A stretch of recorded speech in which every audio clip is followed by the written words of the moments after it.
A chronological Bible in 365 episodes. This is episode 32, continuing with Exodus 1. Now these are the names of the children of Israel who came to Egypt.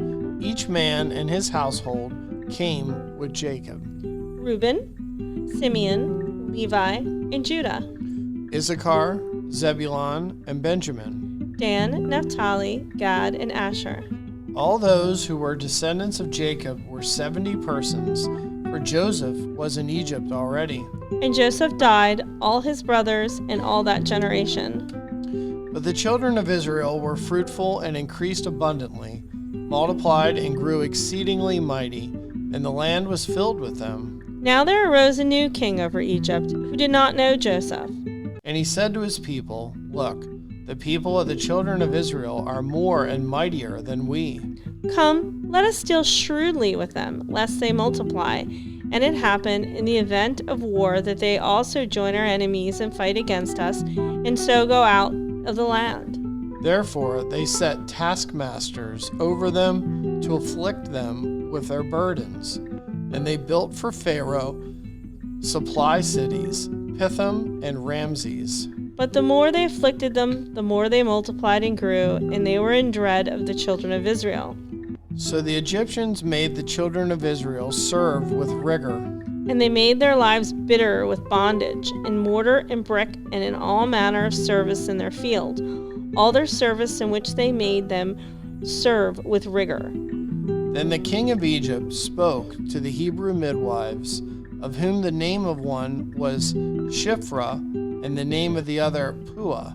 And he said, When you do the duties of a midwife for the Hebrew women, and you see them on the birth stools, if it is a son, then you shall kill him. But is it a daughter, then she shall live. But the midwives feared God, and did not do as the king of Egypt commanded them, but saved the male children alive. So the king of Egypt called the midwives and said to them, Why have you done this thing and saved the male children alive? And the midwives said to Pharaoh, Because the Hebrew women are not like the Egyptian women, for they are lively and give birth before the midwives come to them. Therefore God dealt with them with the midwives, and the people multiplied and grew very mighty. And so it was, because the midwives feared God, that he provided households for them. So the Pharaoh commanded all his people, saying, Every son who is born you shall cast into the river, and every daughter you shall save alive. And a man of the house of Levi went and took his wife, a daughter of Levi. So the woman conceived and bore a son, and when she saw that he was a beautiful child, she hid him for 3 months. But when she could no longer hide him, she took an ark of bulrushes for him, daubed it with asphalt and pitch, put the child in it, and laid it in the reeds by the river's bank. And his sister stood afar off to know what would be done to him. Then the daughter of Pharaoh came down to bathe at the river, and her maidens walked along the riverside. And when she saw the ark among the reeds, she sent her maid to get it. And when she had opened it, she saw the child, and behold, the baby wept. So she had compassion on him, and said, This is one of the Hebrew children. Then his sister said to Pharaoh's daughter, Shall I go and call a nurse for you from the Hebrew women, that she may nurse the child for you? And Pharaoh's daughter said to her, Go. So the maiden went and called the child's mother. Then Pharaoh's daughter said to her, Take this child away and nurse him for me, and I will give you your wages. So the woman took the child and nursed him. And the child grew, and she brought him to Pharaoh's daughter, and he became her son. So she called his name Moses, saying, Because I drew him out of the water. Now it came to pass in those days, when Moses was grown, that he went out to his brethren and looked at their burdens, and he saw an Egyptian beating a Hebrew, one of his brethren. So he looked this way and that way, and when he saw no one, he killed the Egyptian and hid him in the sand. And when he went out the second day, behold, 2 Hebrew men were fighting. And he said to the one who did the wrong, Why are you striking your companion? Then he said, Who made you a prince and a judge over us? Do you intend to kill me as you killed the Egyptian? So Moses feared and said, Surely this thing is known. When Pharaoh heard of this matter, he sought to kill Moses. But Moses fled from the face of Pharaoh and dwelt in the land of Midian, and he sat down by a well. Now the priests of Midian had 7 daughters, and they came and drew water, and they filled the troughs to the water of their father's flocks. Then the shepherds came and drove them away.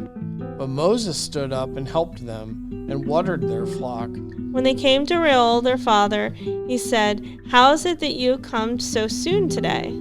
And they said, "An Egyptian delivered us from the hand of the shepherds, and he also drew enough water for us and watered the flock." So he said to his daughters, "And where is he? Why is it that you have left the man? Call him, that he may eat bread." Then Moses was content to live with the man, and he gave Zipporah his daughter to Moses. And she bore him a son, and he called his son's name Gershom, for he said, "I have been a stranger in a foreign land." Now it happened in the process of time that the king of Egypt died. Then the children of Israel groaned because of the bondage, and they cried out, and their cry came up to God because of the bondage. So God heard the groaning, and God remembered his covenant with Abraham, with Isaac, and with Jacob. And God looked upon the children of Israel, and God acknowledged them. Now Moses was tending the flock of Jethro, his father-in-law, the priest of Midian, and he led the flock to the back of the desert and came to Horeb, the mountain of God. And the angel of the Lord appeared to him in a flame of fire from the midst of a bush. So he looked, and behold, the bush was burning with fire, and the bush was not consumed. Then Moses said, "I will now turn aside and see the great sight, why the bush does not burn." So when the Lord saw that he turned aside to look, God called to him from the midst of the bush and said, "Moses, Moses." And he said, "Here I am." Then he said, "Do not draw near to this place. Take your sandals off your feet, for the place where you stand is holy ground." Moreover, he said, "I am the God of your father, the God of Abraham, the God of Isaac, and the God of Jacob." And Moses hid his face, for he was afraid to look upon God. And the Lord said, "I have surely seen the oppression of my people who are in Egypt, and have heard their cry because of their taskmakers, for I know their sorrows. So I have come down to deliver them out of the hand of the Egyptians, and to bring them up from that land to a good and large land, to a land flowing with milk and honey, to the place of the Canaanites, and the Hittites, and the Amorites, and the Perizzites, and the Hivites, and the Jebusites." Now therefore, behold, the cry of the children of Israel has come to me, and I have also seen the oppression with which the Egyptians oppressed them. Come now, therefore, and I will send you to Pharaoh, that you may bring my people, the children of Israel, out of Egypt. But Moses said to God, "Who am I that I should go to Pharaoh, and that I should bring the children of Israel out of Egypt?" So he said, "I will certainly be with you, and this shall be a sign to you that I have sent you. When you have brought the people out of Egypt, you shall serve God on this mountain." Then Moses said to God, "Indeed, when I come to the children of Israel and say to them, 'The God of your fathers has sent me to you,' and they say to me, 'What is his name?' what shall I say to them?" And God said to Moses, "I am who I am." And he said, "Thus you shall say to the children of Israel, 'I am has sent me to you.'" Moreover, God said to Moses, "Thus you shall say to the children of Israel, 'The Lord God of your fathers, the God of Abraham, the God of Isaac, and the God of Jacob, has sent me to you. This is my name forever, and this is my memorial to all generations.'" Go and gather the elders of Israel together, and say to them, "The Lord God of your fathers, the God of Abraham, of Isaac, and of Jacob, appeared to me, saying, 'I have surely visited you, and seen what is done to you in Egypt. And I have said, I will bring you up out of the affliction of Egypt to the land of the Canaanites, the Hittites, and the Amorites, and the Perizzites, and the Hivites, and the Jebusites, to the land flowing with milk and honey.'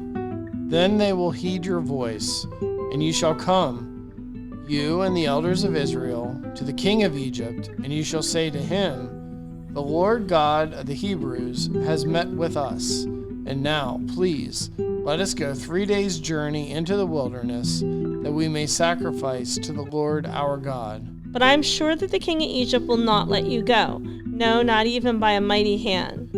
So I will stretch out my hand and strike Egypt with all my wonders which I will do in its midst, and after that he will let you go. And I will give this people favor in the sight of the Egyptians, and it shall be, when you go, that you shall not go empty-handed. But every woman shall ask of her neighbor, namely, of her who dwells near her house, articles of silver, articles of gold, and clothing, and you shall put them on your sons and on your daughters, and you shall plunder the Egyptians. Then Moses answered and said, But suppose they will believe me or listen to my voice. Suppose they say, The Lord has not appeared to you. So the Lord said to him, What is that in your hand? He said, A rod. And he said, Cast it on the ground. So he cast it on the ground, and it became a serpent, and Moses fled from it. Then the Lord said to Moses, Reach out your hand and take it by the tail. And he reached out his hand and caught it, and it became a rod in his hand. That they may believe that the Lord God of their fathers, and the God of Abraham, the God of Isaac, and the God of Jacob has appeared to you. Furthermore, the Lord said to him, Now put your hand in your bosom. And he put his hand in his bosom, and when he took it out, behold, his hand was leprous, like snow.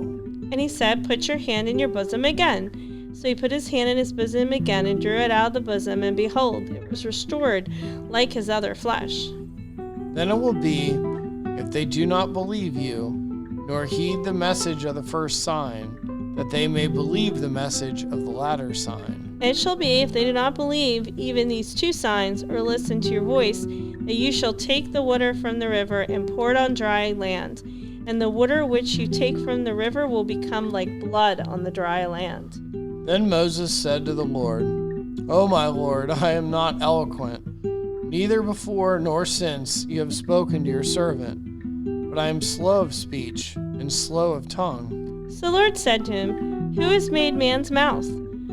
Or who makes the mute, the deaf, the seeing, the blind? Have not I, the Lord?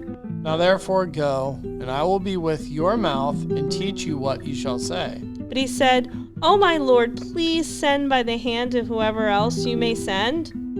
So the anger of the Lord was kindled against Moses, and he said, Is not Aaron the Levite your brother? I know that he can speak well, and look, he is also coming out to meet you.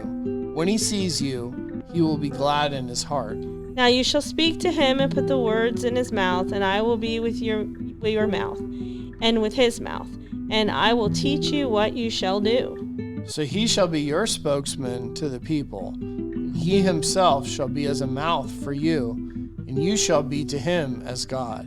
And you shall take the rod in your hand with which you shall do the signs. Continuing in 1 Chronicles 6. The sons of Levi were Gershon, Kohath, and Merari. The sons of Kohath were Amram, Izhar, Hebron, and Uzziel. The children of Amram were Aaron, Moses, and Miriam. And the sons of Aaron were Nadab, Abihu, Eleazar, and Ithamar.